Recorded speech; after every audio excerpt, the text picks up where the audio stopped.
ഇന്ന് പെട്ടെന്ന് ഉണ്ടാക്കിയെടുക്കാവുന്ന നല്ലൊരു സാൻഡ്വിച്ച് റെസിപ്പിയാണ് ചെയ്യുന്നത്. മയോണൈസും ചീസൊന്നും ചേർക്കാതെയാണ് ഈ സാൻഡ്വിച്ച് ഉണ്ടാക്കിയിരിക്കുന്നത്. ഈ സാൻഡ്വിച്ചിൻ്റെ പ്രത്യേകത എന്താണെന്ന് വെച്ചാൽ നമുക്ക് തലേദിവസം ഉണ്ടാക്കി ഫ്രിഡ്ജിൽ വെക്കാം. സ്കൂളിലൊക്കെ പോകുന്ന കുട്ടികൾക്ക് ഈ സാൻഡ്വിച്ച് എളുപ്പത്തിൽ നമുക്ക് ഡയറക്റ്റായിട്ട് തന്നെ ഫ്രിഡ്ജിൽ നിന്ന് എടുത്ത് നമുക്ക് കൊടുത്തയക്കാം. ബ്രെഡൊക്കെ നല്ല മോയിസ്റ്റായിട്ടിരിക്കും. കഴിക്കാനും നല്ല ടേസ്റ്റുള്ള സാൻഡ്വിച്ചാണ്. ഇതിൻ്റെ റെസിപ്പി എങ്ങനെയാണെന്ന് നോക്കാം. സാൻഡ്വിച്ചിനുള്ള ഫില്ലിംഗ് ആദ്യം ഉണ്ടാക്കാനായിട്ട് പാൻ വെച്ച് ചൂടാക്കി 1 ടേബിൾ സ്പൂൺ വെളിച്ചെണ്ണയോ സൺഫ്ലവർ ഓയിലോ ഏതെങ്കിലും എഡിബിളായിട്ടുള്ള ഓയിൽ ഒഴിച്ച് അതിലേക്ക് 1 കപ്പ് ചോപ്പ് ചെയ്ത സബോള, 3 പച്ചമുളക് കട്ട് ചെയ്തതും കുറച്ച് കറിവേപ്പിലയും ഉപ്പും ചേർത്ത് ആദ്യം വഴറ്റാനായിട്ട് തുടങ്ങാം.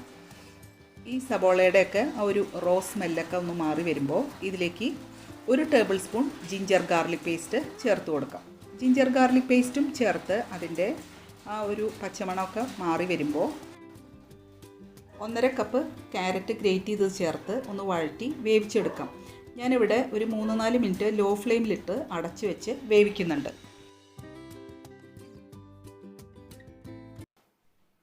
ക്യാരറ്റൊക്കെ കുക്കായിട്ടുണ്ട്. ഇനി നമുക്കിതിലേക്ക് കുറച്ച് ബോൺലെസ് ചിക്കൻ ചേർത്ത് കൊടുക്കാം.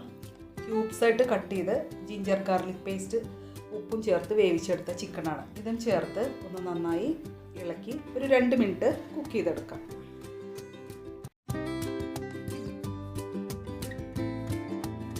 ഇനി ഇതിലേക്ക് 1.5 ടേബിൾ സ്പൂൺ ടൊമാറ്റോ കെച്ചപ്പ് ചേർത്ത് നന്നായി ഇളക്കി കൊടുക്കാം.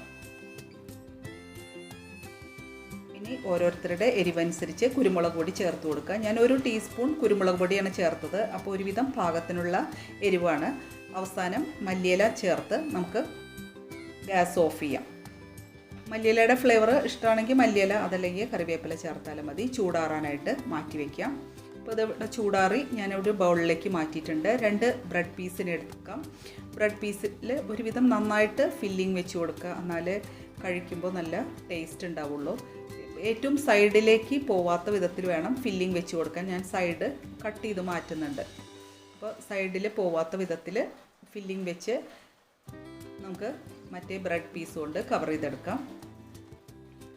ഇനി സൈഡ് ഒരു കത്തി വെച്ച് കട്ട് ചെയ്ത് മാറ്റാം.